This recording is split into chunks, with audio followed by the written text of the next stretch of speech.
Hey, welcome back. This is episode 59 of the Part-Time Players podcast. This is a video game podcast, not a cinema podcast. My name is Reese Lagden. I am joined, as always, by the Bradley Seeley. The Bradley Seeley, the big Brad up in the house. Yeah. Wow. Kind of regret kind of bigging you up now. Kind of feel like I encourage something that shouldn't be encouraged. There you go.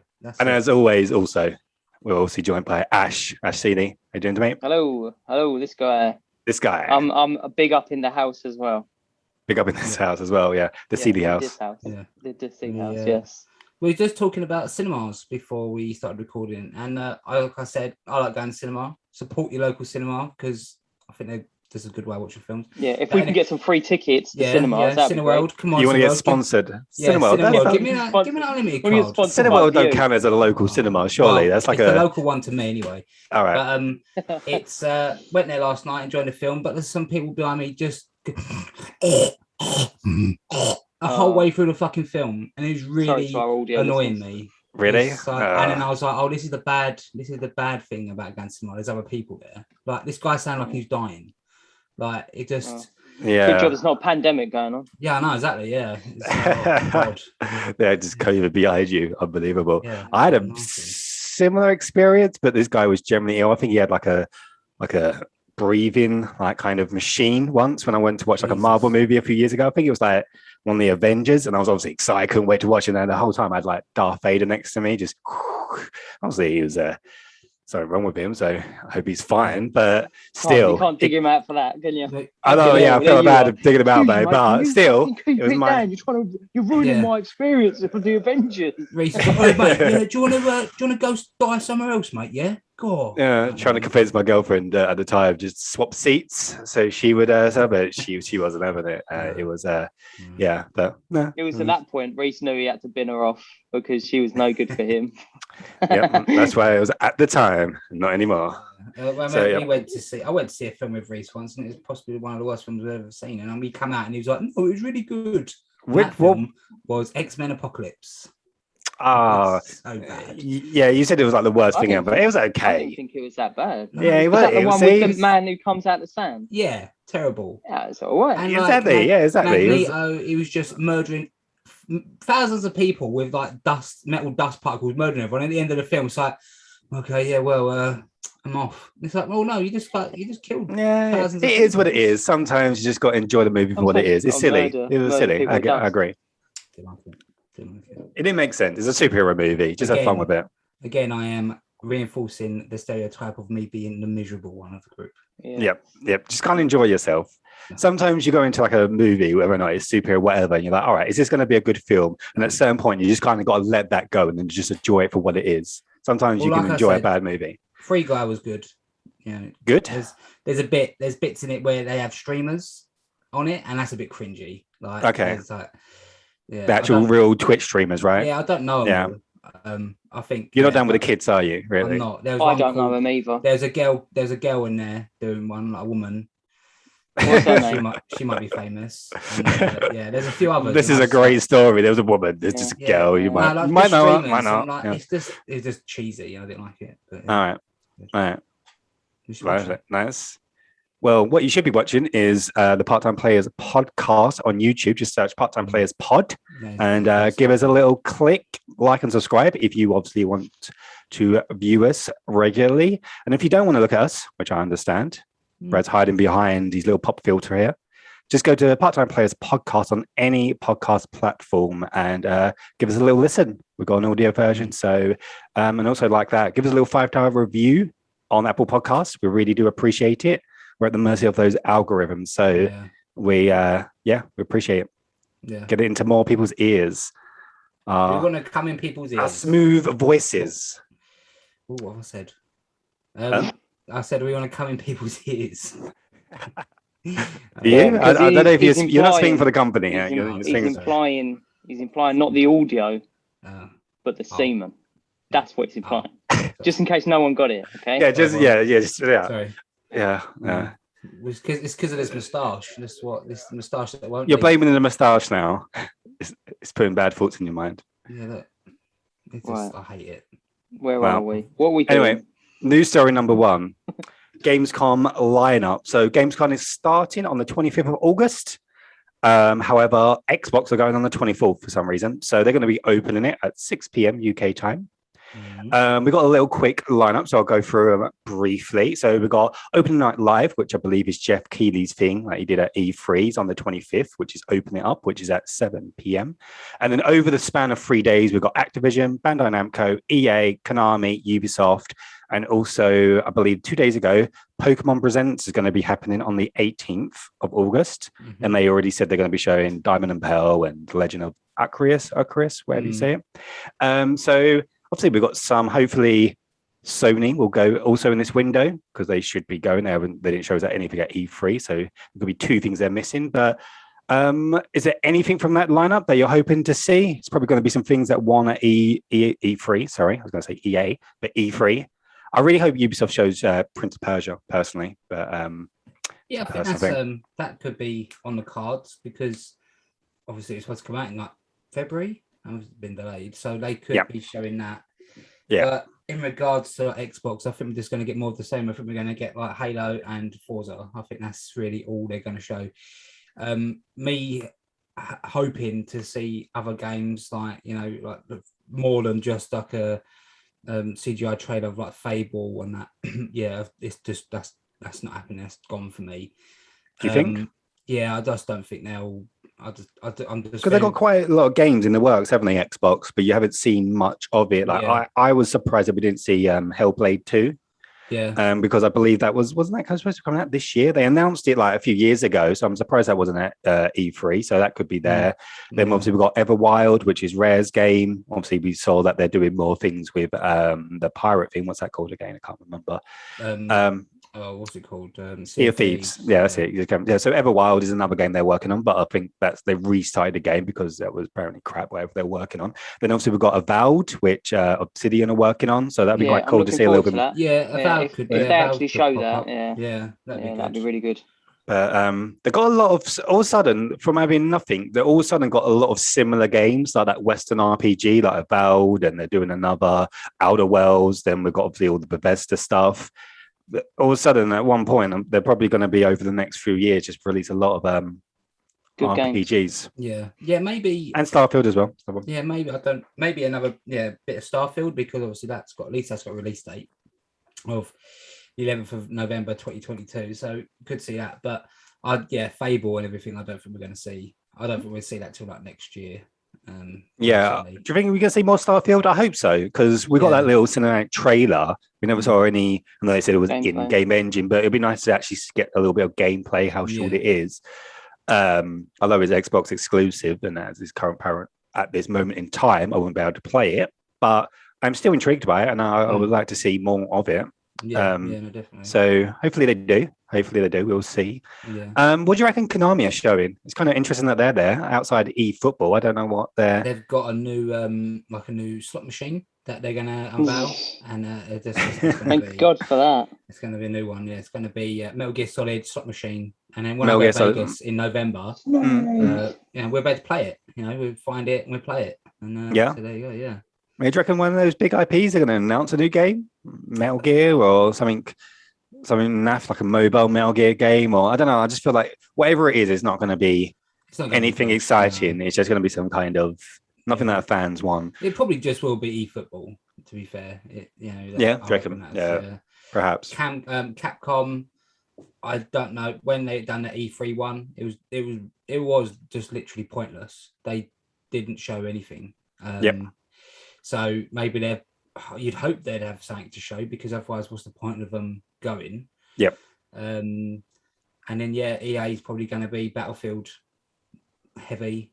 I imagine it's just going to be their games similar to what you said about Microsoft. I imagine it's just going to be their 2021 games, which are, like you said, Battlefield and what else did they come out this year? FIFA as well. I can't remember what else they got. Obviously Madden and their regular stuff, and obviously Activision. I would imagine it's going to be the reveal of Call of Duty. It's one of our stories later. It's already been leaked what it's called and the setting and everything. So I imagine that will be there. And the other thing is Pokemon Present, which is obviously just before it's not involved with it. But you're going to watch that? Check that out. See more of I'll watch Pokemon. Yeah, I kind of want to. I really, because there was like rumors back ages ago that they was going to do a Switch version of Gold and Silver on the as well, but obviously that didn't pan. Well, the Joy-Cons, they'll release Joy-Cons for that. It's an easy money grab. No, I mean, like, you know, they're doing like a Switch re-release of Diamond and Pearl. They was going to do it for Gold and Silver as well. Oh, separate game. Oh, okay, yeah. Game. But because I think Gold and Silver are the best Pokemon games. Well, maybe actually like Blue and Red, like Gen 1, and then it's Gold and Silver. Like, sure. Yeah, the fact that you got 2 games out of that as well, because once you complete it, you go to the other region. You go Johto, then after you finish, you can go to Kanto. So it's that was my favourite. But I'm looking forward to Diamond and Pearl. I ain't played them in years, so sure. I reckon you will get them eventually. It's just churning them out slowly. They're just easy money makers, and at this moment in time, there's no need to announce them because they've got Diamond and Pearl, and then the Legends, which is probably going to be a new series. And they did remake Diamond and Pearl, Gold and Silver on the DS. So they've already done one remake. So what was the like the Let's Go Pikachu and Eevee? What were those remakes of? Was it Yellow and Blue, Red, and Yellow? Yeah. Okay. Basically Yellow. Yeah, like Gen 1. Okay. So cool. Looking forward to the Pokemon one.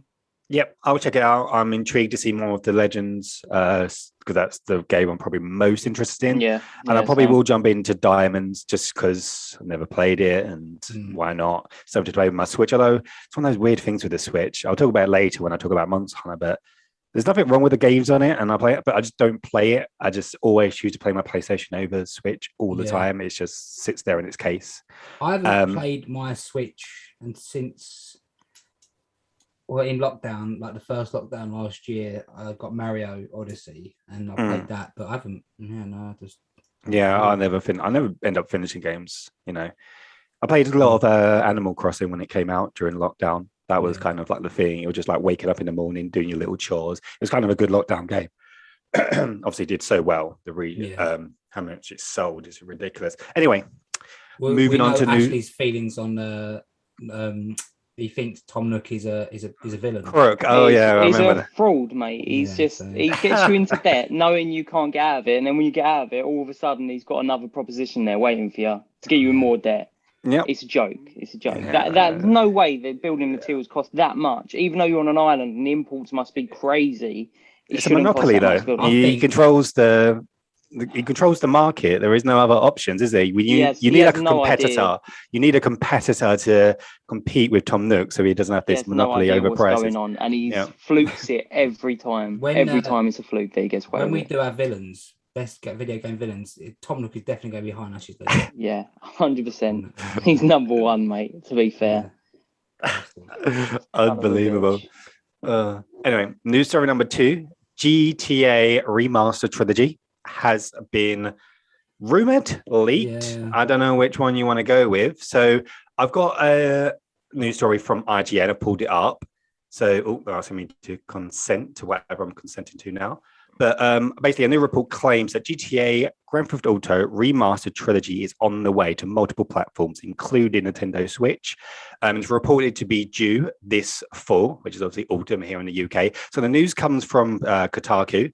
And the report learns from sources from Rockstar Games that a remaster of GTA 3, Vice City, San Andreas will be remastered on Unreal Engine. And it's going to have a mix of features of new and old graphics, whatever that means. According to the report, Rockstar Scottish branch, Rockstar Dundee are leading the project. And there will be ports that will be coming to PS4, PS5, Xbox Series X, Xbox Series S, Xbox One, and obviously PC. Jesus. Also, Rockstar have begun using DMCA takedowns to remove fan-made remasters of the trilogy that are out there on PC. So, nice of them, isn't it? All that time they put into it for free. To give people saying, we're taking that down. Like we want to monetize it. A passion project. Yeah. So, done there. Take that off. I'll hand it over to you guys. Thoughts on these remasters and rumors, leaks, whatever? I was looking forward to it, and then I realised it was a remaster. and not a remake. So it's just going to be, they're just going to polish up the graphics. And then you look at number 3 and Vice City. I'm not being funny. The gameplay's changed that we're used to now. And it's going to be a case of control this remote control car, this really fucking hard mission, and do that. People are going to get to that point and be like, I can't bother this. This is ridiculous. This is so hard. And it's just, I think there's just different levels to games now, that what you enjoy and what you just used to do back then. And I just don't think it's gonna. I think it'll sell like all of these do, because of course, it's gonna sell like hotcakes. Ridiculous. And you'll be like, oh, I'm having that. I'm having a bit of that. Oh, I used to love this game, and you'll play it for about 5 minutes, and you go, oh, yeah, it's good, isn't it? Well, I'm gonna turn it off. And then you just won't have the motivation to turn it back on. You'll play something else. But sure, yeah, I don't know if they'd have just done number 3 and done it as a remake, so you still do the same stories and everything, but I mean, do it from the ground up, and then. Like, yeah, look, these graphics are amazing and all that. I think that would have been a lot better, and just not done the other 2, or done Vice City, because I know Vice City is like people's favorite. Mine's San Andreas, but yeah, I just don't think it's going to be as amazing as everybody thinks it's going to be. Sure, Brad. Yeah, and we need to be fair as well. We need them to actually confirm they're doing it, not just rumors and speculation. Yeah. And like they've already ported them to like the PS4 as well, and they were just straight ports. So you're hoping they're going to be looking a bit better than that. But those ports that were on the PS4, weren't they the ones that were on PS3? Like they're the same as like the mobile ones. Like you get them on like iOS. iPad, because I've got them on the iPad and all that. Yeah. So yeah, you're hoping they're going to be better than that, which they probably will. But yeah, they will be. Yeah, definitely. You can definitely see them doing it. They release all this, and then they have the skins, and you can get them for GTA Online, and they're incorporating to that. So like you say, it'll make so much money, and I'll probably end up buying it because I'm a fool, and I bought them on iOS. So but yeah, like Ash said, the gameplay, the gameplay mechanics have changed. So maybe they would have tweaked it in certain areas as well, because there is some very I would imagine certain button presses they would improve. Like I don't know, I think it was like back in that era on like PS2, you used X as like drive, not the R2, and that would just feel really odd not using the triggers to drive and things like that. Things have like changed. But then again, the biggest concern I had was when we played Mafia last year, which is also I know it's not Rockstar, but it's also Take-Two. And I was expecting them to completely modernize the controls. And that was a really odd thing. They've completely modernized the graphics. They built it up from the ground up. It looked fantastic, but it just played like a game like 10 years ago. And it just was really just not nice to play. So although GTA is probably a little bit more modern, although it's older than Mafia 1, I hope they completely rehaul a lot of the gameplay, and that's what it needs. And hopefully it's obviously not going to look fantastic, because like you said, Ash, it's not a remake, it's just remasters, and they're probably running 4K 60 frames, all that nonsense. But yeah, it's interesting, and the turnaround's really quick, because I'm pretty sure Dundee was the studio they bought last year. I think it was one of our news stories. So Dundee's only been on the books at Rockstar for around about a year. Do you remember that when we heard they bought them? So this is quite a quick. So it shows that they've not been working on this that long. So it's interesting. To go further with these rumors, they all started because a week ago, Take-Two had an investor earnings call. And they said that there's going to be 3 remasters or re-releases that are being worked on currently. Yeah. So that's across the complete portfolio. That's not just Rockstar, it's all like Take-Two. So obviously these games could be just, obviously they're one package, so that might be one thing. But it'd be interesting to see what else they're doing. Maybe GTA 5 counts as one. And then what they're going to do, Red Redemption 2 or 1? Well, apparently Red Dead Redemption 1 is getting a remaster. Oh, it doesn't need it. It doesn't need it. It's not even that old. Again, I would be like, no, just. I think the reason why they would want to do it, or even GTA 4, is because it's stuck on PS3, and obviously because of the architecture, because of the single cell, there's no backwards capability. Obviously, it's fine on the Xbox side, but PlayStation, they kind of probably want to get everything on PS4, so then it's always available for future generations, because those PS3 games are stuck.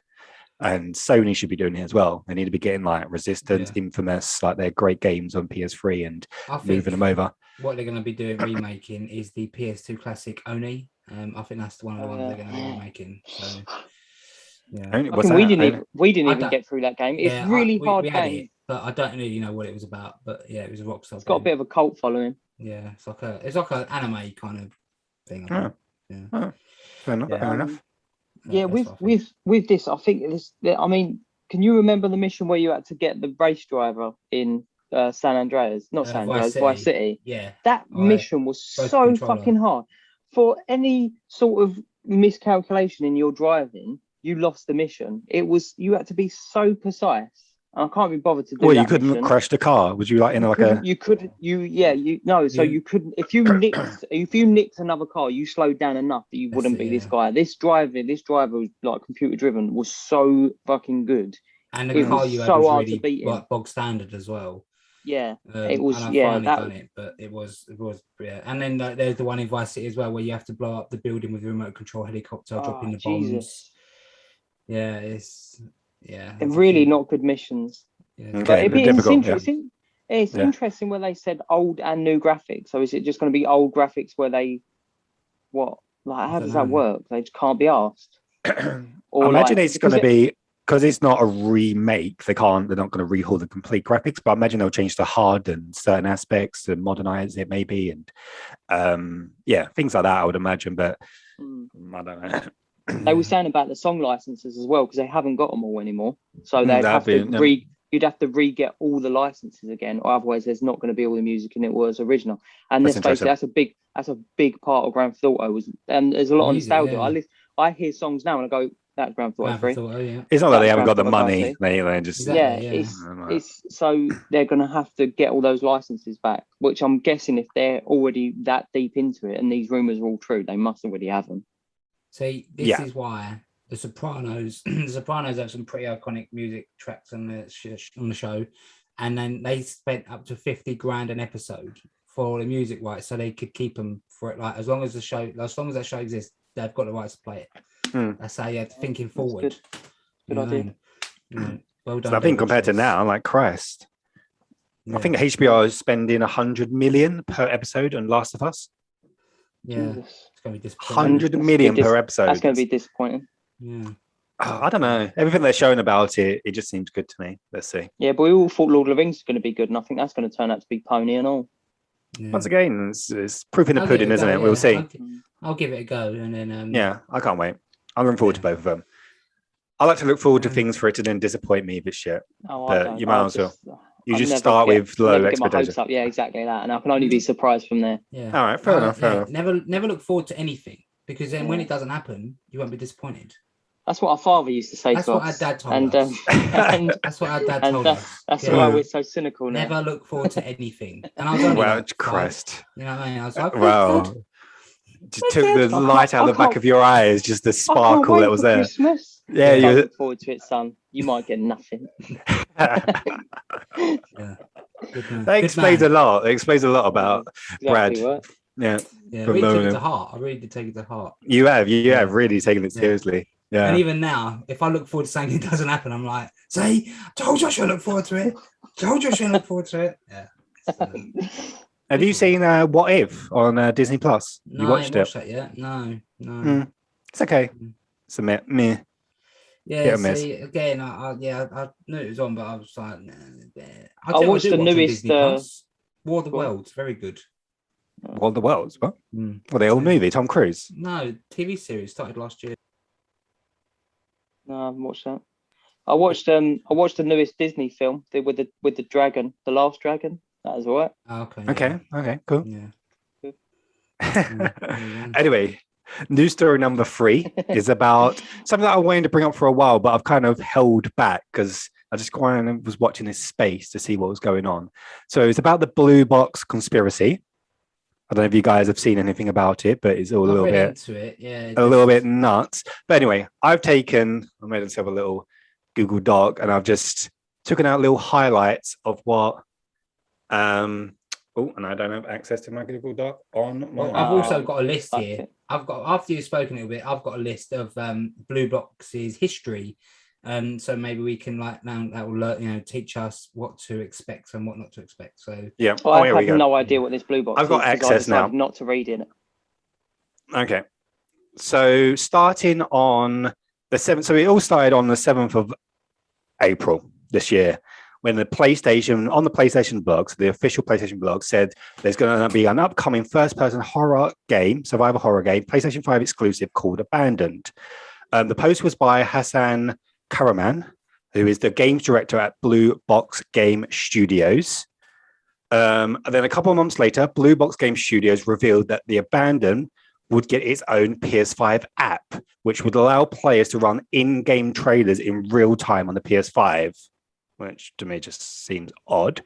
Then Blue Box Game Studios posted a tweet indicating that the Abandoned wasn't an actual game name, it's just a project name, and that the game actually starts with an S and ends with an L.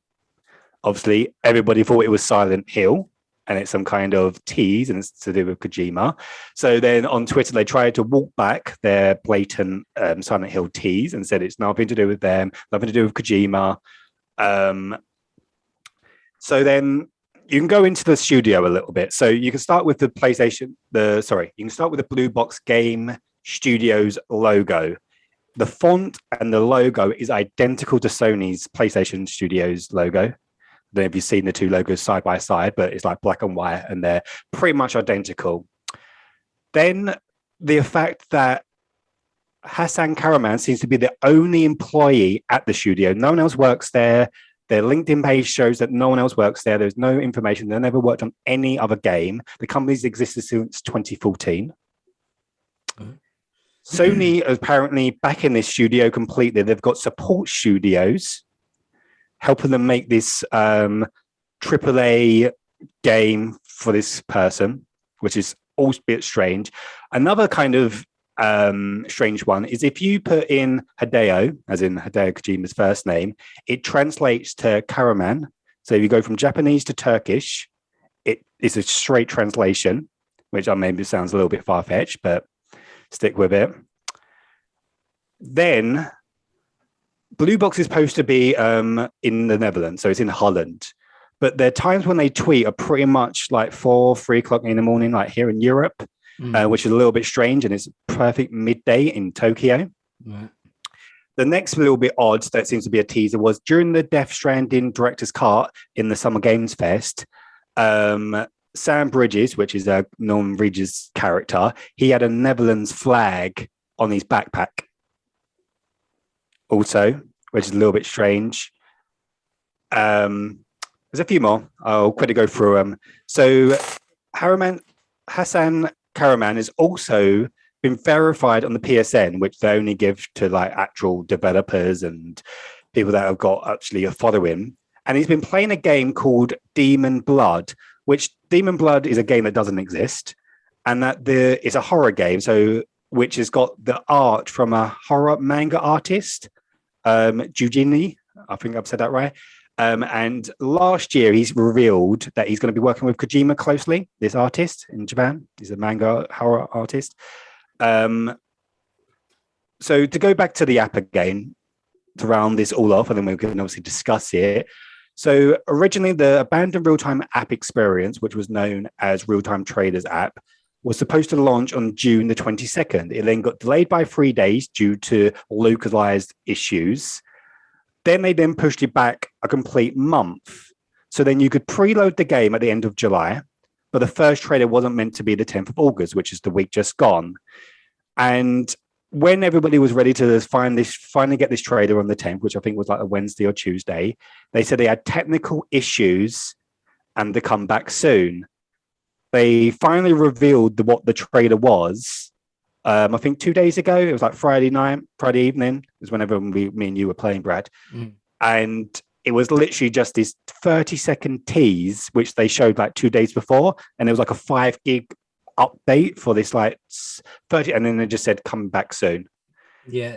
What wasn't the trailer just someone walking on some wood floor? That was it. Yeah, it was 30-second clip. Yeah, it was like a 5 gig update. It was like patch live now. You can get the trailer. There's real-time experience trailer. And it was literally this 30-second clip that you can see on Twitter. It's on their Twitter page. Yeah. They oddly then deleted all their tweets from the 10th of August saying that because everybody was saying you're not real, you're like this fake studio, none of this is real, blah, blah, blah. And then they were like trying to defend themselves, and they've deleted all that now. And they deleted that they had technical issues. I know there's a lot to unpack, and I've just given you a lot of information. I know you said you had some notes yourself, but whatever this is, whether or not you think it's Kojima, it's the most weirdest thing ever. And the fact that Sony are involved, I don't get why, because even Shuei Ishii, who's obviously used to be the head of all the studios at PlayStation Studio, but he's now the head of indies and third parties. He's even given it like emoji and whenever people talk about it. So Sony are aware of this. They know what it is. And then I can see Cory Bollock is also tweeting about it, like what's all this about? Obviously, I'm sure he doesn't know anything. He's obviously working on God of War, but very, very strange. Wherever it is the most weirdest thing I've ever seen. I don't know why. Yeah, it seems like a lot of work just to like, if they are just mucking about, just say, oh, there's we've got Silent Hill coming out. If that's what it is. It is just Kojima, innit? I've followed him for long enough now to know that he does some weird shit. But that's what it is. It's just going to be his game. I don't know if it's going to be Silent Hill or it's going to be a game which is very, very similar to Silent Hill, because he was originally he was making it before, weren't he? And then they kicked him. So he's him. 100% is him. Nobody else does this. Yeah, 100%. Nobody else does this sort of weird stuff. It's mad, isn't it? It's just like crazy. He is mental, but he's got some really good ideas. And if he's like one of those people, you just got to be like, oh, all right, here's some money, and he's like, this is going to be great, and you're like, okay, I think it will be. We'll just keep giving you money, and you keep doing this weird stuff, and eventually you'll make us loads of money because you'll come out with a really good game. Yeah, and that's what it is. He's done this before with weird games like when they released Metal Gear Solid 5, they just showed a picture of a WoW, and everyone was like, "What the fuck? What is this? What's this WoW about?" And then it was in the game, and then he was like, "Oh, okay, it's just him being odd." So it's him. Yeah, I agree. I'm on the fence whether or not it's him or not, but it's got to be something, because one, why have they got an app for trade? Who has an app for their own real-time trailers and upcoming? That's first of all weird. Two, who works at this studio? I've never heard of this studio before. No one has. No one's heard of this guy before. Why are Sony backing him so much, and why are they giving him support studios?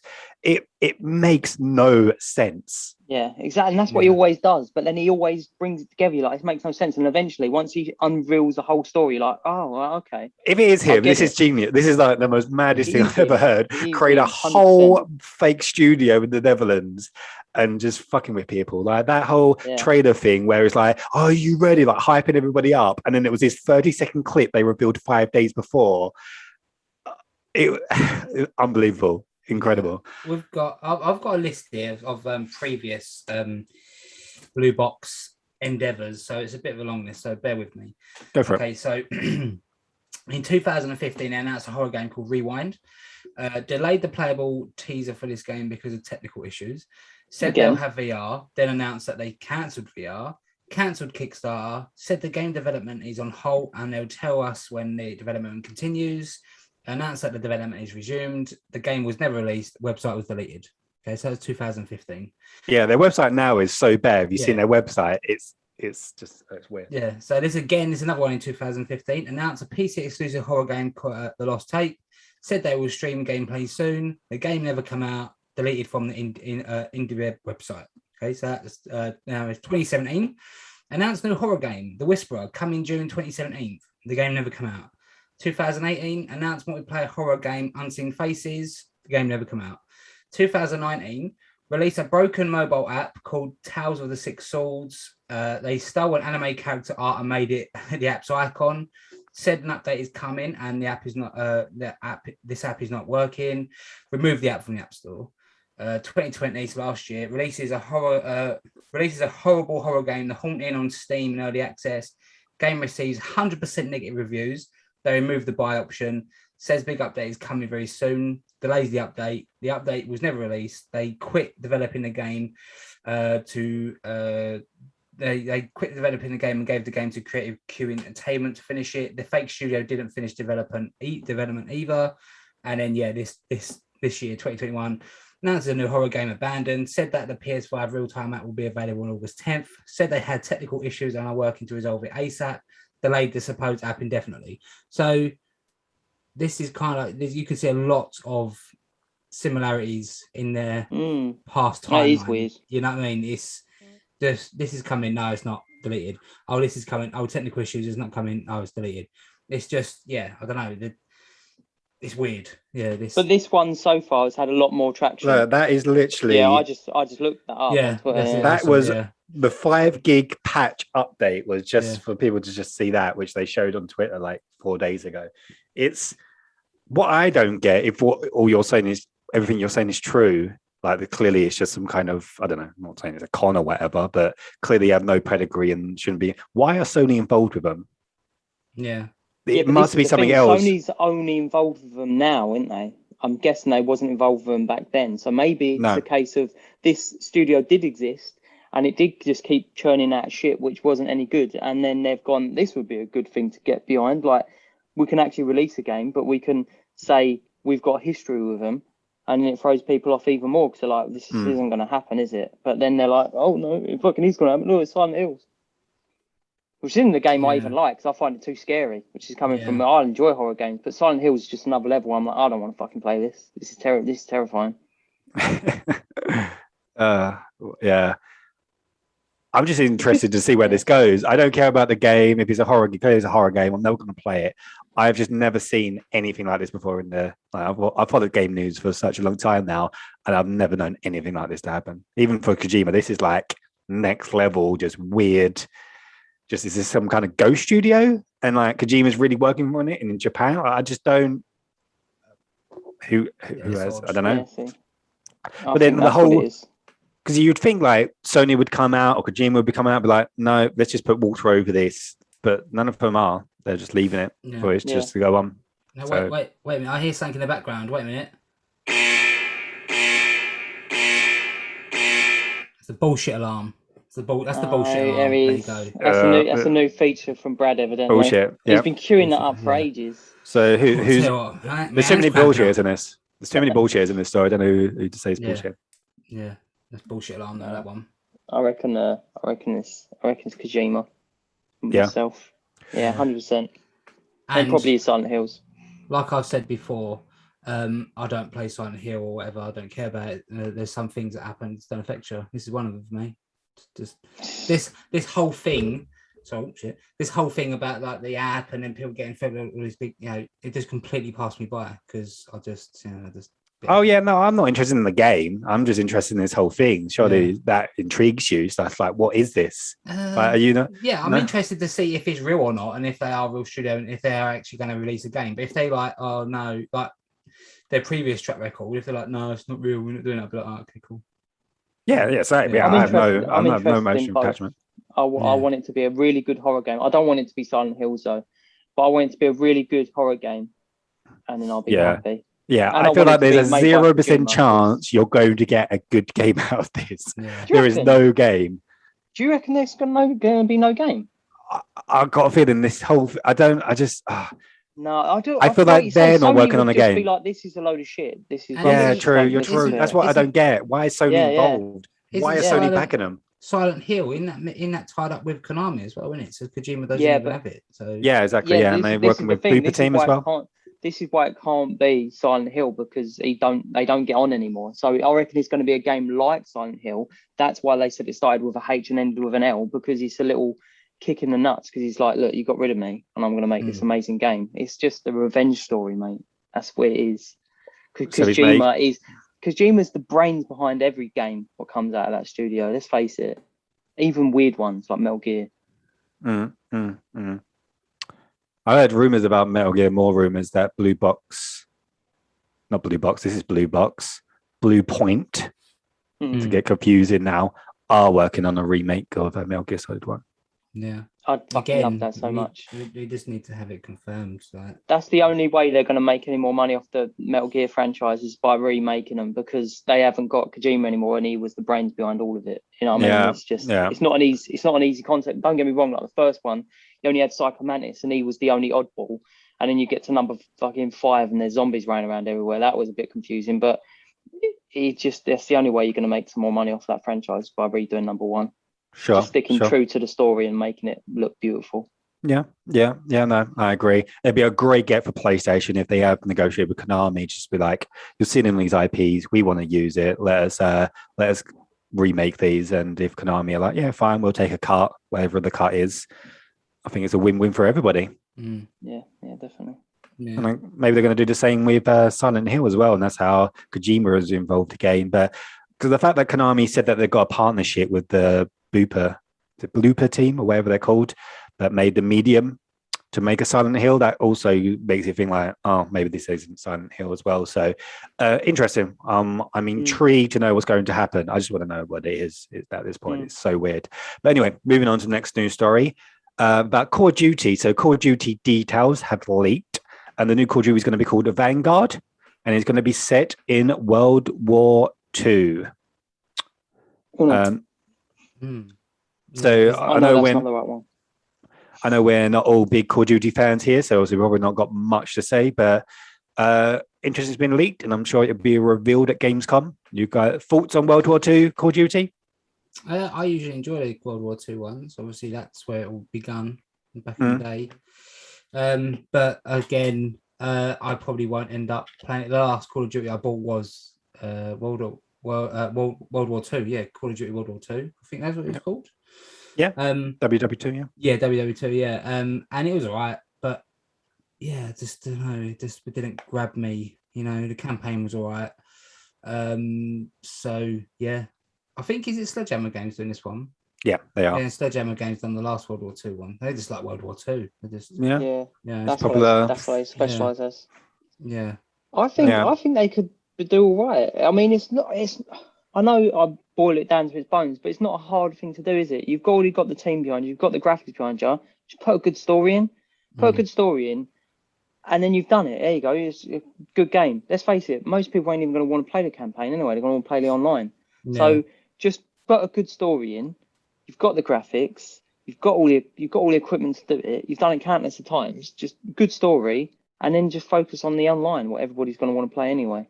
Yeah. It's an impressive feat, though, to like the fact that they've never missed a year, the fact that how many millions it sells every year is quite impressive. That they just keep going. It's Activision is just a Call of Duty machine, and whether you like them or not, and obviously all the Blizzard stuff, which obviously highlights that probably less people like them now, but yeah, what a machine they've turned into, whether you like it. Like Toys for Bob as well is such a shame for them. Like they made some really good like Crash games and Spyro, and then immediately it's like, well, you did well with that, but you're back on Call of Duty, and now there's a support studio for Warzone. It's like, wow, okay, that's a little bit like what do you want from them? Like Christ. I think did I do Tony Hawk as well? So they did some like good popular games, like some other games that people really enjoyed, but it's like, no, you're a Warzone support studio now. So I don't know. Nice. I don't know. Yeah, like you say, none of us will end up buying Call of Duty. No. I'll play it because a few of them have come onto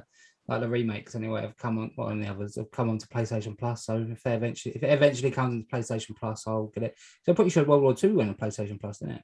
You did, yeah. Yeah, and Black Ops 4. You had the remaster 1 and 2. So there's a few go on there.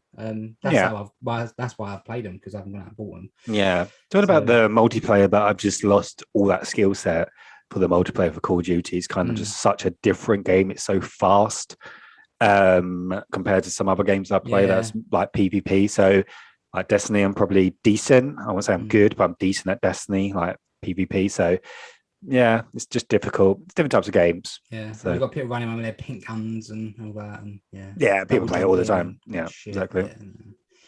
Yeah, but like you say, they'll have to show it soon, probably at Gamescom, because it comes out. They always come out in like November, don't they? November, October time. So yeah, I imagine Gamescom is the perfect time. Whether or not they're waiting for Sony, which I believe that was the reason why. Sony delayed their state of play. They was going to do a state of play at the beginning of this month, but they've pushed it back because of COD. So I wouldn't be surprised if we get a state of play, because I don't know if they're going to do it in a state of play. They're just going to do it in a PlayStation blog. Maybe they were just doing a PlayStation blog, to be fair. But Horizon hasn't officially been delayed yet. is just all rumors and leaks. So obviously they need to announce that, and then we need to see perhaps, I don't know, the next slate of games that we're going to get in 2022 for PlayStation, because we don't really know what we're getting next year outside God of War and potentially Horizon. It'd be good that if we got like a little bit more of God of War, you know what I mean? Like we've not really We've got seen anything. nothing, mate. So, we haven't got anything. Nothing. No. It'd be nice to see like a little trailer of that. That'd be it's got to be. It's got to be at the next one, Charlie. You'd think like with the graphics and that game looked gorgeous anyway. So it's not like we're waiting on a massive graphical, update, is it? It's just you just want to show us a bit of story or something. Sure. Yeah, something. Yeah, it will certainly look better than God of War. Fighting for and beating him. That's what I think they should. Yeah, that's it. Just show us the end of the whole game. That'd be good. I think that's how the game's going to start, right? Not to spoil the ending of the first one or the reboot. You've been warned. 3, 2, 1. Yeah. So at the end, 4 shows up. So I'd like that's how I'd like the game to start.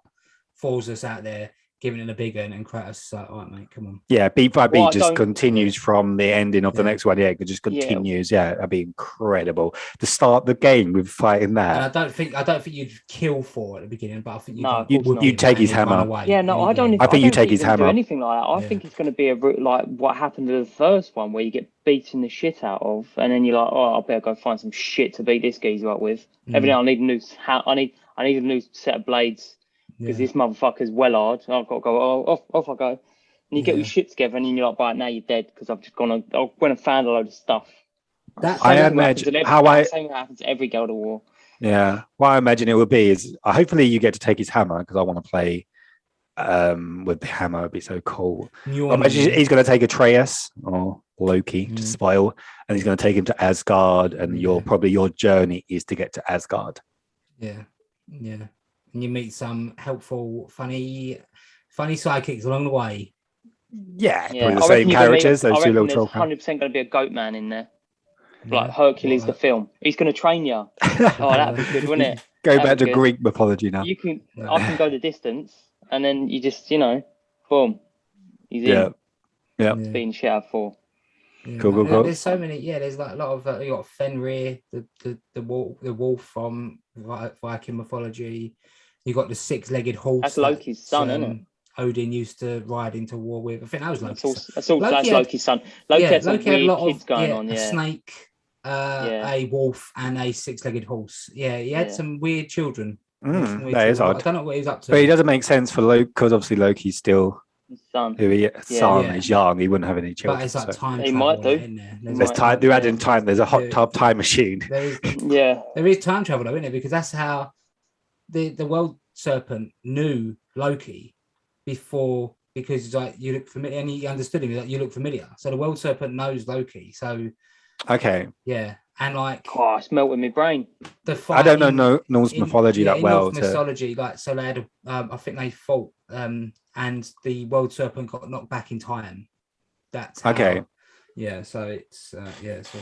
He got slapped so hard by that hammer, he went back in time. Yeah, he went back in time. Okay, that makes sense. He went round the world like Superman. Yeah, exactly that. There you go, you got it.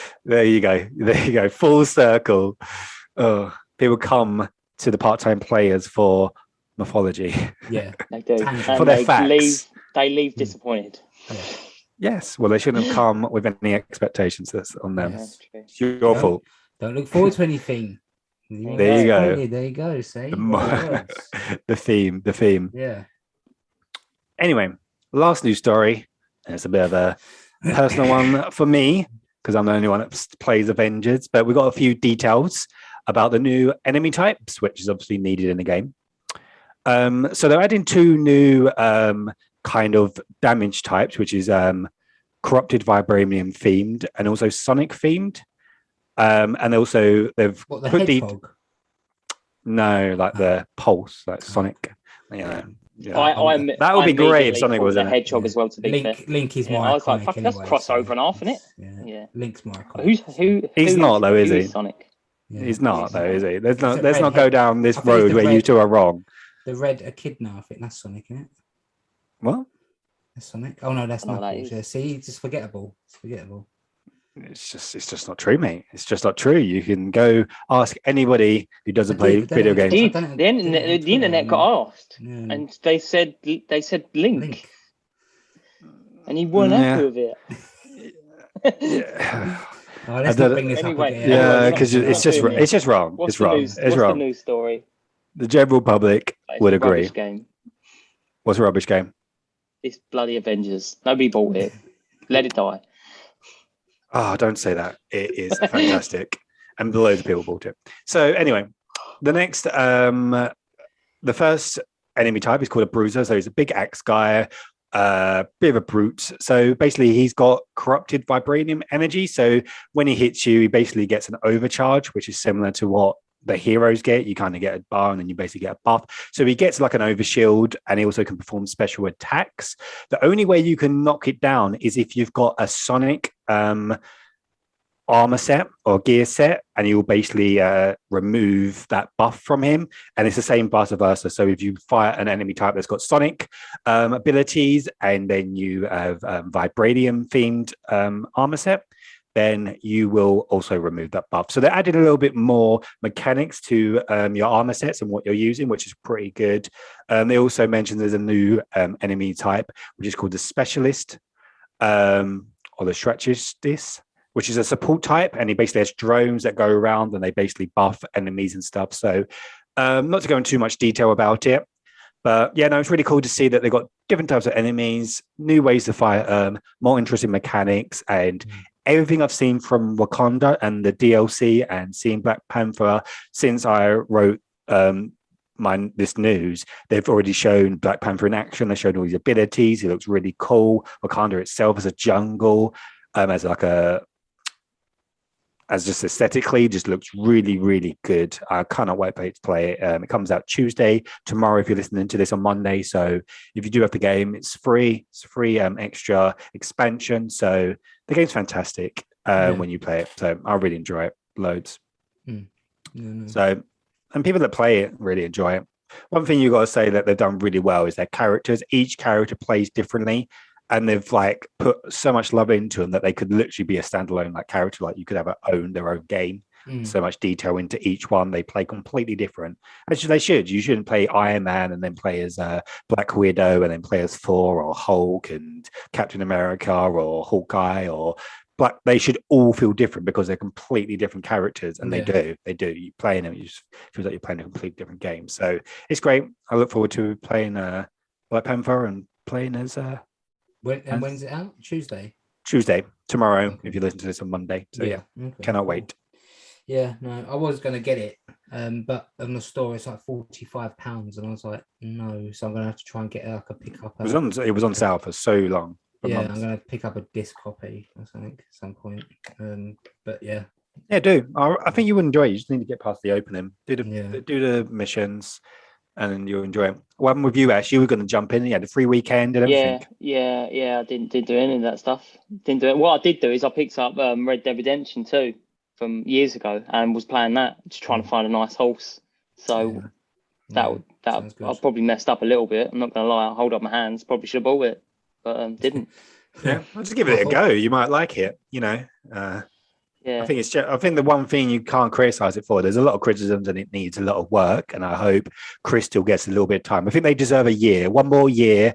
Obviously, they're obligated to do Spider-Man anyway, which I've heard from listening to a few YouTubers that spoke to Crystal, and they've confirmed that Spider-Man is coming by the end of the year because he's the next character. And then outside that, I hope they have another year just to expand on it, because they've done so much work in the last year to get it to a point where this is probably how the game should have released, where it is now. And I think it's good enough as a game. And because all the extras are free, you are just buying it as like a standalone game. Do you know what I mean? Like you guys jumping in now, you are getting a full-fledged game rather than what it was at the beginning, where it was buggy and there was hardly anything. And they've worked so much in the last year. And in the next year, hopefully they can add a little bit more. Yeah. And I hope it's good. Yeah, I was watching one on eBay and I missed it, and I could have got it for like 13 quid. So, I'll watch it. I'll pick up pick it up. A cheaper copy. Yeah. Anyway, that's it for the news this week. News over.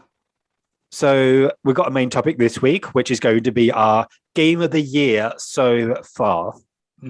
I've kind of listed and got very brief thoughts on every game I've played this year that's come out this year. Can you pick out your favourite of them? I have. Excellent. So for me and Ash, it's a little bit different because it turns out I've only played one game that's come out this year, and so has Ashley. Yeah. So yeah, we just. Ashley's played 2. What one did I play? You've played Hitman 3. Shit. And Resident Evil Village. Shit, son. I thought I only played Hitman. I thought I only played Resident Evil. Yeah. Well, I know I have only played Mass Effect. So, I've been playing Mass Effect since May. And before that, I hadn't played any other new games. Which is just a remaster of a PS3 game. Yeah, a remaster of a PS3 Xbox 360 game. And the other game I put quite a bit of time into, Metro Exodus, come out in 2019. This is what I do. This is my... and you just like to complain. Yeah, I like to complain. Fine.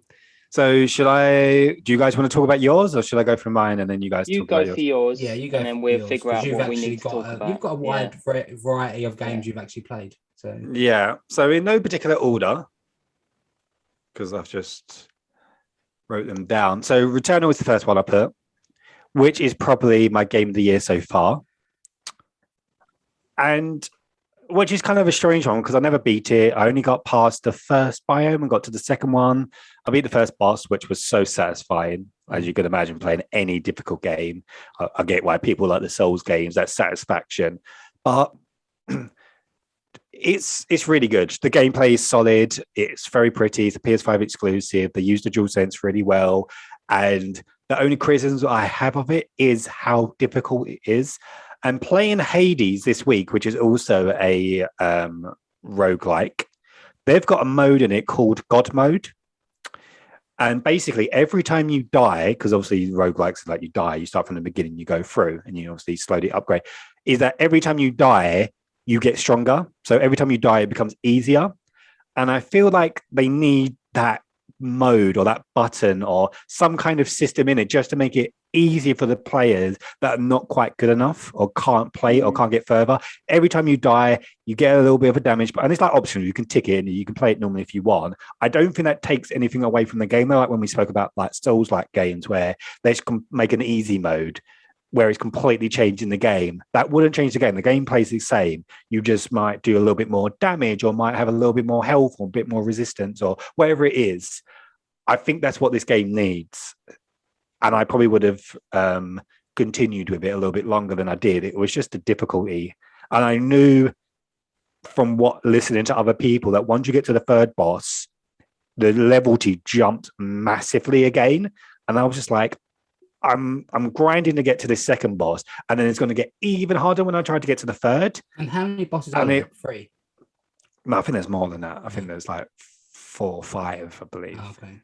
Yeah, from I believe from the third, it gets loads harder.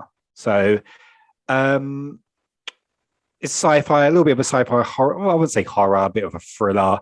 There's a little bit of a mystery of what was going on. It's a little bit like Alien-esque in terms of like Alien the franchise. So. Yeah, it's interesting. I imagine you would like it, Ash. I don't know if you like the difficulty of the game, but the actual aesthetic and the theme use all alien, sci-fi, horror-y. It's gun gameplay as well. The gameplay is really fun. So it speaks to you. Like you said, you like the. I just don't know. I love that, but like you said, it's the difficulty of it. And I said when we were talking about Dark Souls, I don't see there being a problem with putting a story mode in there. You know. Like you got your hard, your insane and all that, and you've got story mode, and it's just it's still challenging, but not to the extent where I really like the look of those games. Love to pick one of them up, but I haven't got the time and I haven't got the patience. Patience is a big one because I can't be bothered to learn the attacks of every single boss in there so I can get through it. And I think alienating a massive portion of gamers. I just don't see how it still stayed as as strong as it is, and it is strong. Every time a new one comes out, people into those games jump on it straight away. Yeah, probably the most anticipated game outside like God of War and like Breath of the Wild 2 is probably Elden Ring. Yeah, and it's there. The facts are there, but I still think they would get a lot bigger audience if they just put that option in there as well. But then you're going to get the purists who, understandably, have put all this time into it. They're an elite class. They're like, no, I play these games because I like to play it on. I play them and they're really hard. So I can understand why they'd get butthurt about it. But still, I think it'd be a good idea to have a story mode in there as well. Yeah, it's your choice whether you turn it on or not, isn't it? Sure, exactly. Yeah, no, I agree with that. Why I don't know why it takes anything away from your experience by other people experiencing something that they couldn't experience. But at the same time, I wouldn't, if I did like those games and I could play those games and I got satisfied, I wouldn't want it to be dumbed down to make it more accessible for other people. I think it should be like you said, or what I said, there should be just a button where you can tick where it's God mode or whatever mode it is, and it doesn't affect the gameplay. The enemies still do the same thing, same mechanics, same game, but you're either got more health or you do more damage just to make it easier. Yeah. I think that's a easy solution that doesn't affect anything. I know, like part of these games, one of the biggest things about them is the satisfaction of when you beat them. But like say, if you ain't got time and you just then doing it, you're just never going to play them. There is a fun to it as well, like the difficulty of it. I remember playing, which is that the same genre? Yeah, no, it is like Dead Cells. I don't know if you guys ever played Dead Cells, but doing a run on that and getting really far. I did a run once on the Switch, and I just kept going. I was like playing for like almost 40 minutes. I just didn't die. I just kept going through these. It was like really quick. Same people that made, I believe, Hades, Supermassive. Are very good at their gameplay and stuff. So. I think gameplay is really important in these games, and the use of the SSD is fantastic. The way it just drops you straight back in, but I think it's missing that God mode, and I think I would probably jump back in because there's nothing wrong with the game. It's fantastic. The next game I got is Monster Hunter Rise, which I won't speak about as long. It's got 88 on Metacritic. It's fantastic. It's impressive that it runs on the Switch. They learn everything they learned from Monster Hunter World, which was my first Monster Hunter. But like all Monster Hunters, it's very grindy. There's a lot of commitment, and I just don't play my Switch as much as, like I said earlier. I just don't. If I'm going to spend a lot of time on a game, I'd just rather play my PlayStation. But it's incredible. It's a very good game, and amazing stuff, really.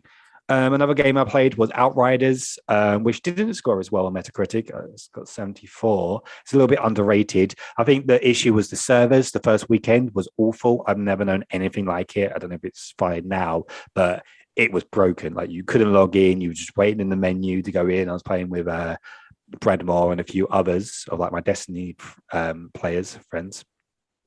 But when you did get to play it was a brilliant co-op looter, great gameplay. Because it was only PvE, they went really far with like the mechanics and the shooting, and it was quite OP with a lot of the stuff. And it was by far one of the best loot and infantry systems I've ever seen in any looter game. Which is, I played nearly every one, and I pretty much like most of them. This was by far just the quality of life things.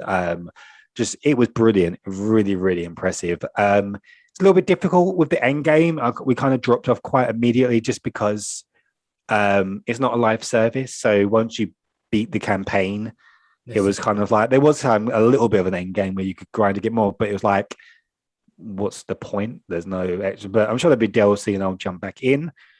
Another game I played was Nier Replicant, which is a remaster, but I'm a little bit disappointed by it, to be honest. First of all, of how it runs on PS5. So there's no native PS5 version. It's only PS4. And for some reason, it could only run at 1080p on PS5 and PlayStation 4, where it runs at 1440p, so 2K on Xbox. Yeah. So that annoyed me. And I was thinking, surely there's going to be a patch, which they haven't done to this date. And the beginning of the game that hasn't aged very well. There's a lot of like fetch missions going back and forth, and because there hasn't been patched at all for PS5, the load times were horrible. It was like little areas, and it was like load screen, and it that bothered me to the point where I stopped playing the game and actually started playing Nier Automata and actually beat it this year because of it. Yeah. So obviously I played Mass Effect for the first time this year, but I won't speak about it. I'll let you talk about that. Biomutant, which it's got 64 on Metacritic, and I knew what I was getting when I went in. So I can't say I was disappointed because I was warned that it wasn't very good, and yet I still bought it anyway because I was intrigued by playing as a hamster that has kung fu powers. I was so stupid. It was such a waste of money.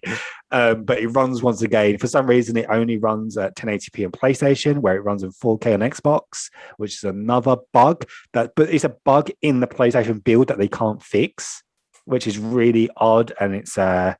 And I got stuck at a boss, and I don't know how to do it. I've watched videos of how to beat this boss, but for some reason, he's help. I don't know if it's a bug on my version, but as soon as I boot up the game, it loads me into that mission straight away, so I can't like avoid it, and I'm stuck. I can't do it. So I just deleted it, and I haven't played it since. Ratchet and Clank, which obviously got 88 on Metacritic, is by far the best looking game I've ever seen. It is so pretty. The reason why it's not number one, obviously I beat it, I platinumed it. One is it's a little bit too short for my liking, which ain't a bad thing. It's sometimes nice to play a easy playing game. It's only 15 hours. You don't need to, but there's nothing new about it. It's Ratchet and Clank gameplay. I've played this before. It plays like a PS4 game, but looks prettier, and the riffs are nice with the quick load times. But there's nothing about it that I'm like, if you dumb this down, like the riffs and some of the graphics, this could be just a PS4 game. And you could probably say the same about Returnal and probably every game. We could probably say the same. We're going to say the same about Horizon because it is a PlayStation 4 game and stuff like that, and God of War. But when they say this can't run on PS4, the same as Returnal, it's bullshit. They can run on PS4. Yeah. They just need to slow down the SSD. The only features I can see from both of these games is that the SSD. That's it. Outside that, there's no reason why these games can't run on the next gen, previous gen. Sorry, but fantastic game. I'd recommend it. Perhaps if you're not into Ratchet and you didn't want to play full price, perhaps when it's in the sale, I'd recommend you guys playing it because it's fun. It's fun. It looks really pretty. I'll pick it up. But like you say, I'll get it when it's in the sale. And not in a few months or whatever long it's going to take. Maybe next year, whatever. But yeah, I'll get it when it drops down. Yep, definitely. Sure. I want to play a PlayStation 5 exclusive game. So, absolutely. You're going to get what's the game that's coming out next month? Deathloop. Are you guys going to get Deathloop? I was on the fence, but now I'm thinking I might get it. It looks so stylish. I just want to give it a go. And also, same as you, I want to play a PS5 game. So let's give that a go. It puts me off because I haven't liked any of the other games. You know what I mean? So I don't know they're different. But... I've come to the realization, I've been saying that for months, but then I come to the realization I've never played Dishonored. Oh, see, I have. Yeah, I tried to play Dishonored. I've been saying all this time that I don't like it. I don't like Prey. But then I realized I don't think I've ever played one. Or did I play Prey? Well, did they have like a demo or a beta and I've played it? I don't know. I feel like I have played Prey. Everybody played Prey. Yeah, I just can't remember. It's on Game Pass, Prey. No, I wouldn't have played it through that. I would have played it on PS4, but I can't remember how I played it. I feel like I did. I played like the intro. Or maybe I just watched a trailer and I'm getting confused. But anyway, the last game on my list is Scarlet Nexus, which is a hard one to review, to be fair, because I haven't beat it. And there's nothing wrong with the game. The gameplay is very good. It's exactly what I thought it was going to be. But once again, it has not been optimized by PS5 whatsoever. There's load screens everywhere. There's load screens to even save. It's just a bit strange. And it's a lot lower budget than I was expecting it to be. There's no like cutscenes. The whole thing is like in all the stories in like almost like a story novel type style, where it's like almost like pictures and people talking and stuff like that. All the cutscenes are like that. And it's just like, okay, there's a lot lower budget than I'm expecting the game to be. But the actual gameplay itself is really cool. I've never played Tales before, but I've heard from other people that have played Tales. It's similar gameplay to that. So I'm much looking forward to Tales next month as well. Good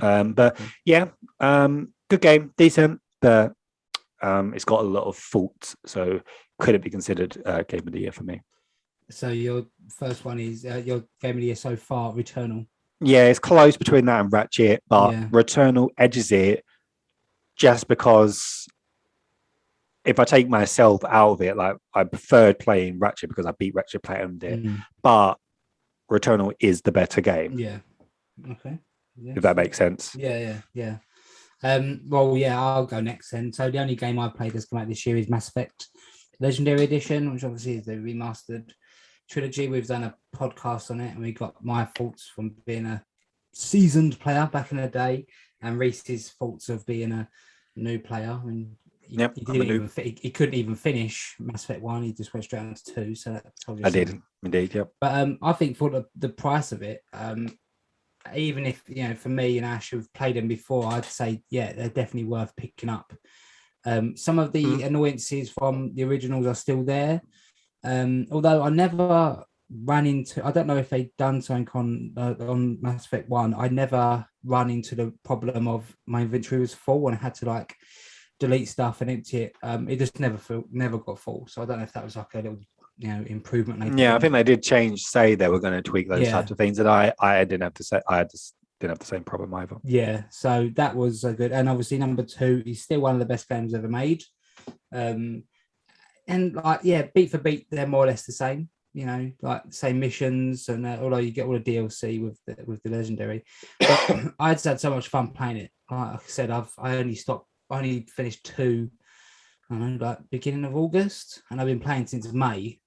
Beginning of August. I've been playing since May. So obviously 1 and 2 is a few months, a couple of months on them.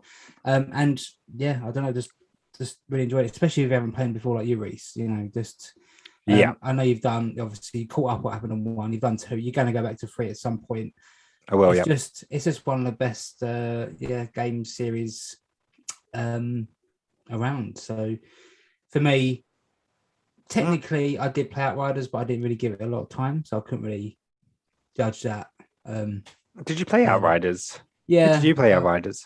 On the Xbox, because it's on Game Pass. Oh. Yeah, okay. But for me, it has to be, so far, Game of the Year so far for me, Mass Effect Legendary Edition, because it's the only one I've played.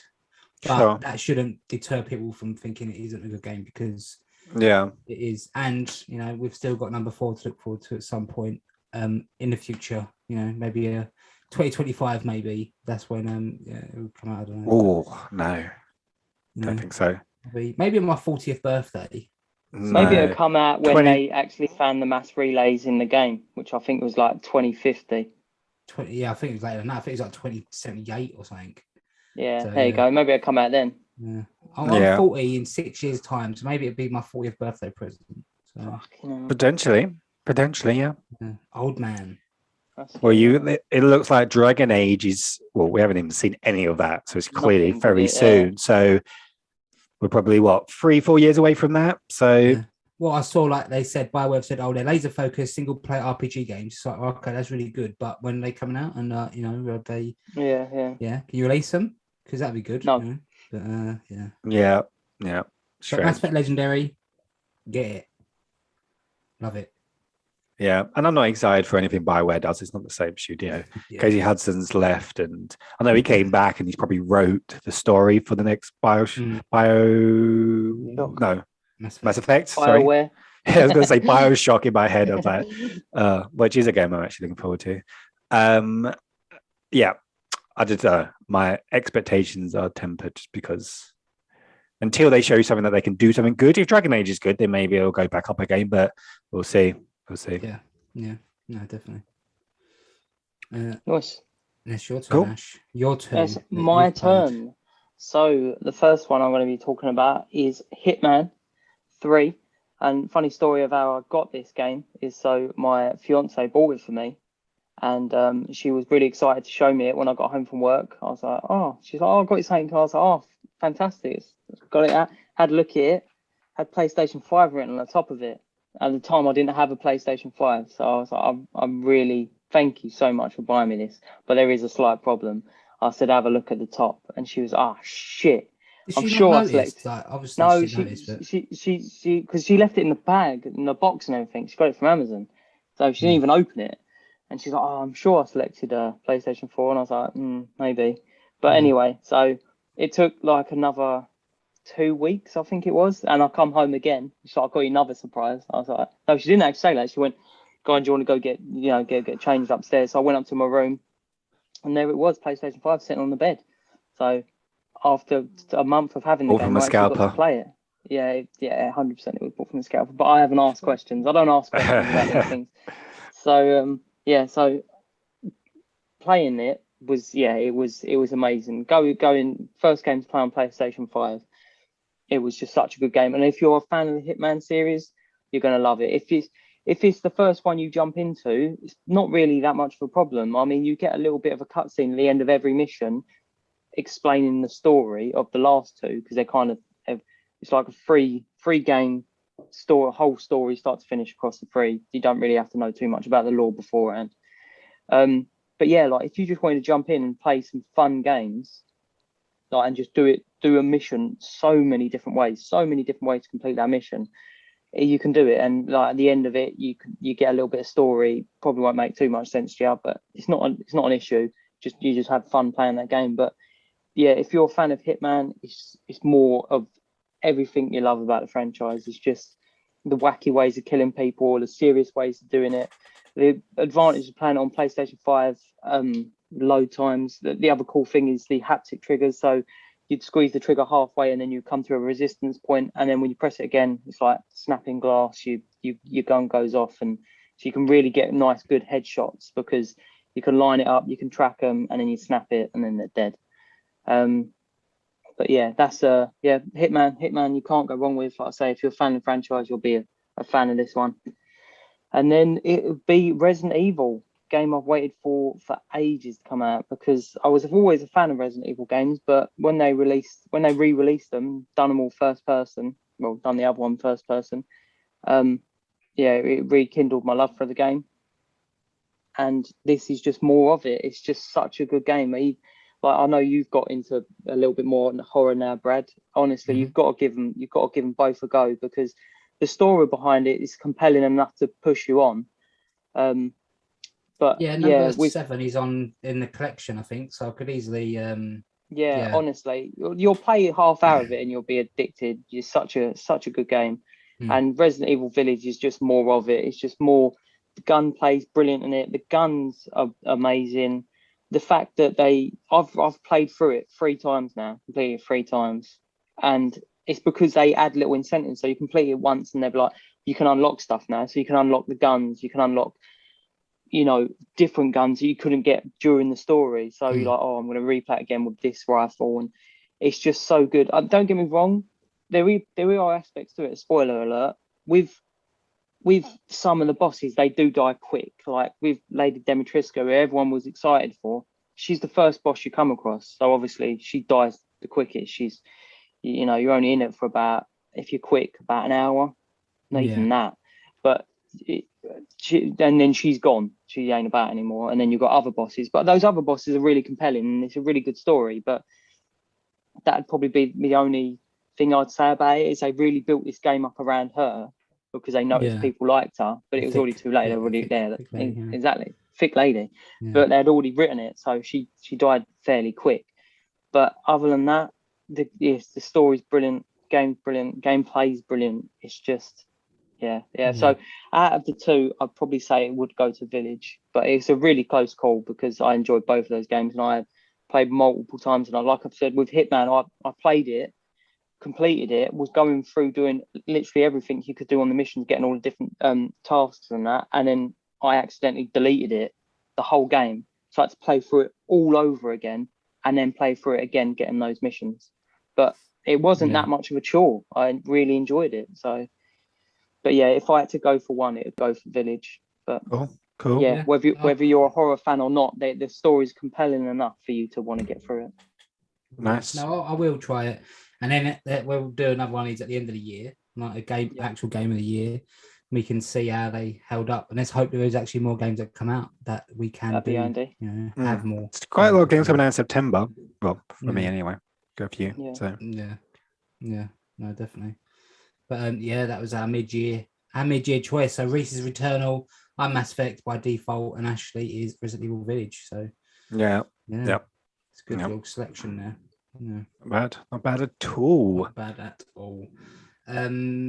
Should we move it on to what we've been playing? Sure. What have you been playing? You kick off. I've finished Mass Effect. Mass Effect now. I finished Metro Exodus. It's a really good game. Somehow managed to get a good ending, even though I messed it up, and I shouldn't have got one of the trophies because I didn't do the requirements. But happened anyway, so that was pretty good. I don't know if you finished it. Did you finish Metro Exodus? Yeah, I completed it. Yeah. So did you get the good ending or the bad ending? I got the good ending. I think I got the ending where the father died, but he stayed alive or she stayed alive. Yeah. Artyom. But yeah, such a good game. I've been saying that was one of the that game there was like if I only had one good reason to get Game Pass, it was that, because I played that on Game Pass and I was like, wow, this is actually a game I downloaded and I started and I finished it. Yeah, it was that good. Really good game. Yeah, really good. The weapon customization and everything, and it's just brilliant. And like you got the action beats, and then you got the tense horror bits 100%. Of it where you can't, if you find like a tunnel, you can't just go down there. You've got to be like, right, I've got to go find some ammunition before I go down there, because Christ knows what's down there. Yeah, and I did do it on hardest difficulty. I completed it on normal. But yeah, really good game. So I finished that. I downloaded. Me and Reese played the beta of Back 4 Blood.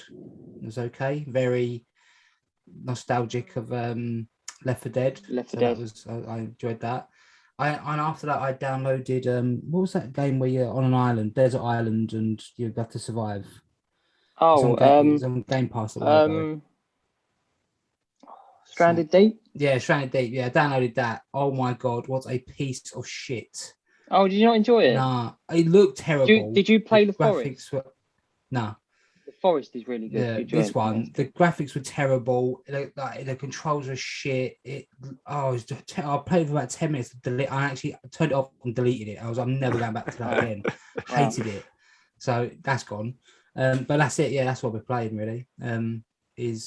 We tried to play the Division online, and Reese internet just kind of will let us. So yeah, don't have main internet anymore. Reese just turned the internet off because he didn't want to play the Division. Yeah.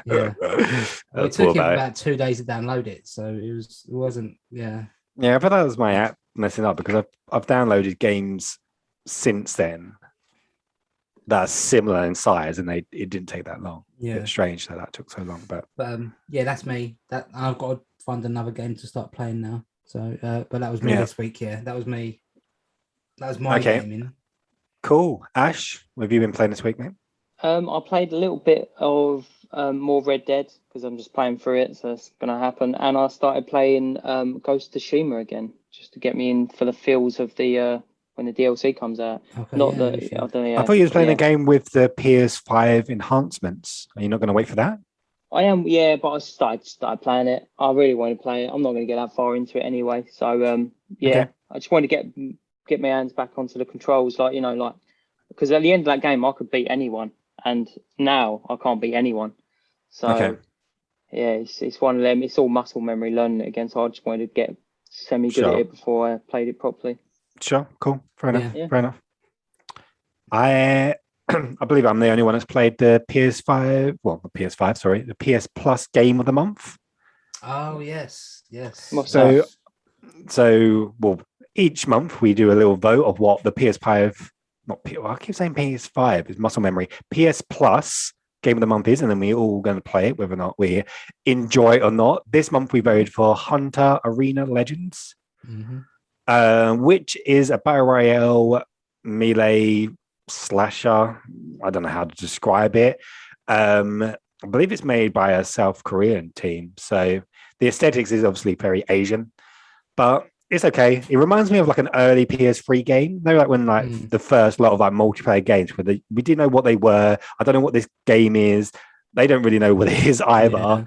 And I just made this game. It's but it was funner than I thought. I only played one match. You go through like a little training thing, and then once you've done that, you select your character and you just go in. It's like any barrier, you get dropped into a world, and the world gets smaller, and you go around with like a sword. I had like this samurai character, and with my katana I was just cutting down these enemies like NPCs, and then they drop loot and you get like better stats, better armor and stuff. And if you find another character, like another player online, you then fight them. Like they've got whatever character they've got, and I killed a few people. I think I came 6th in my first match. I ended up dying because someone attacked me as soon as I came out of another fight, and I only had a little bit of health. And he one-shot me. But yeah, it was all right. So, yeah, fair enough. been playing Avengers, of course. I've been grinding those champion levels to get ready for Black Panther. Obviously, we won't need to go into that because I've spoken about it a lot. But I finally beat the Omega mission, which is the hard mission, and got some really good exotics from that. Also been playing Assassin's Creed Valhalla again because of the Paris DLC is out now. So I went into the level up because I believe you need to be power 200. And I'm not there yet. So I've been playing some of that. And I've been trying to work out how to play the game again because I said it before. I don't understand why my power level is so low to where I am. I know you said, Ash, you never had any of those problems. Like, what am I doing wrong? And so then I started trying to do these little side missions to get more XP. And I was like, okay, fine, maybe I need to do a few of those. So I was going around, and because the SSD and it loads so quick, it's quite nice to fast travel anywhere. It doesn't take long at all. So yeah, I played a little bit of that. I'm enjoying a little bit more than I have done. I played the beta of FIFA 22 because I got invited to that for some reason. And EA made a mistake because I was intrigued and was thinking about buying the game, but that is all completely gone out to play the beta because it plays exactly like 21, no difference at all. It's just meh. So I'm not interested in that. Isn't every year it's exactly the same, isn't it? Pretty much, but normally what they do, from what my kind of I don't know, my experience with FIFA is the first game after the next generation, they normally make a tweak, like this is the change for the next gen. And this year they're calling it like hypermotion, which is obviously a marketing term, or a load of nonsense, but it normally does affect gameplay slightly. And I was thinking, okay, how is it going to now feel this generation? Is it going to feel slightly different? And obviously for the next 10 years, it's going to feel the same. But I just wanted to feel what that it doesn't. It feels exactly that it plays the exact same as last year. So I looked into Destiny 2 briefly and did the epilogue, which is the end of season mission that they were doing. It was the same mission that they've run all season pretty much. I haven't played Destiny for over a month, so I was expecting it to be like, I'm not level, I can't do it. I did it. It was a breeze. It was nothing to it. It took like 10 minutes to beat. There was a really cool cutscene, which I'm sure Brad Moore can't get over. That's why he's not here today. I also played Cyberpunk, and I finally beat it and decided to do the ending, the mission, the story mission, the final one. I had a choice of endings because I've done all the side missions now. I had pretty much every choice of every mission. And I chose the Pac-Man ending, which is supposed to be the best ending. It's the nicest ending. I won't spoil it because obviously none of you guys have played it and you will play it eventually. And I'm sure there's a lot of people in that position. But yeah, so the ending was quite good. It was a good story. And because I know all the other endings, the endings are quite good. Some of them are quite dark. Most of them are dark, where there's not many where you live, pretty much. So I probably said too much there. But yeah, good. Decent game. Not what we obviously thought it was going to be, but good. I liked it. Get around to it one day. So yeah.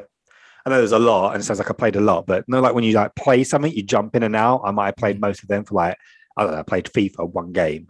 Destiny, I played for 10 minutes. You know what I mean, like things like that. I haven't spent a lot of time with a lot of these games. The only games I spent a lot of time with maybe is Avengers and maybe Assassin's Creed. But I played Hades actually this week as well. Jumped into that for the first couple of times, and it was getting my ass beat. I get why people said it was Game of the Year. I was intrigued by it. Obviously, it's won lots of awards last year, and I can see it's really fun gameplay, roguelike once again. You're basically playing as Hades' son, and you want to escape the underworld, and you want to go to Olympus. And so the gods of Olympus, like Zeus and all those lot, they lend you their powers with each run, and you get different abilities, and you can unlock gems. You get different like weapons and stuff, and it's fun, kind of aerial viewed, and it's it's cool. It's cool. Yeah.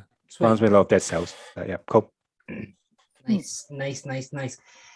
So I've got a segment now as well this week. This day in gaming. So I don't know if you two are ready to try and guess what it is. Yes, indeed. Go for it. Ready? Yeah. Okay. So right. So this particular game was released on the 21st of August in 2007. So, you know, some may say the golden age of gaming, but that is a topic. PS3 era. Okay. Another podcast. It was released on Xbox and Windows. It is a first-person shooter. First of a trilogy. Gears of War. No. Set in the 1960s, and you play a character. Wolfenstein. Jack. Nope. No. Released. It came out on the PS3 the following year in October 2008. Set in the 1960s, and you play a character called Jack. What? Yeah. You're going to get it on the next one. It's set in a fictional location under the sea. Bioshock. Bioshock. Yeah. Bioshock, Yeah, Bree's got that. And then Rapture, and obviously one of the enemy types, Big Daddy. Oh, 2007. So, yeah, 2007 Bioshock. Yeah, Good one. That's a good one. I mentioned it earlier as well, Chris. Got some little fantastic game.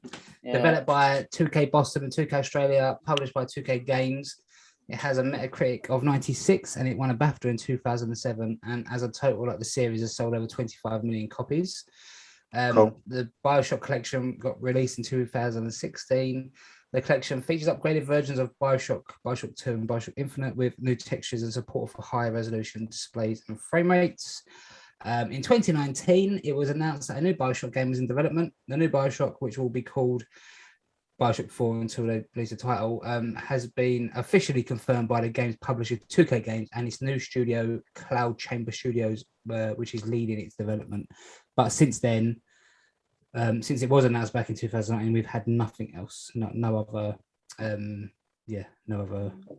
on it. We just know it's coming in development. At some point. Yeah, but sure. Bioshock, that would be a good game to know. Last week we was talking about VR games, like full-fledged VR games. Yeah, that'd be good. Bioshock 1 on full VR, because it's first person, perfect VR game, perfect. Yeah. But I saw that and I was like, well, that's got to be it. Bioshock, one of the best games. And I'm pretty sure, the collection was on PlayStation Plus last year. So, brilliant. Yeah, I've got it in my library. Fantastic game. Really liked it. Game. I'm pretty sure I got your game. No, you ain't. I'm looking at it right now. I must have gave it back. Yeah, gave it back. That's weird. Yeah. Well, the collection. Don't know why the collection are the originals. Yeah, no, I've still got the original as well, because I remember when it came out in 2007, I think my mum was going into town. And I was like, oh, there's a game that's come out. Can you pick it up for me? And she picked it up and she got me the steel case. It's really cool. It's like, it's like rusty, like metal type. It looks really good. Yeah. Just everything about it is so cool. Yeah, no, I love the setting of Rapture as well. It's such a cool. I preferred Rapture to I didn't like that place where it was in Infinite. I can't remember what it was called. I can't remember. Liberty or something. I don't know. But I still don't understand the story of that, and I've watched loads of videos trying to understand the story of that. Like, when you're up in the air, and I just can't I can't get my head around it. I don't understand it. I don't know if you can't see them, but my big daddies and big sisters are up on that shelf somewhere. So I'm a big fan of the series. Love that game. Love it. So well done, Reese. You got that one. Thank you. And I think that's it. I ain't got nothing else to say. Yeah, everyone can go away now. But if you enjoy the show, please. City of Columbia. Columbia, that is it. If you enjoy the show, please head over to YouTube and like and subscribe on there.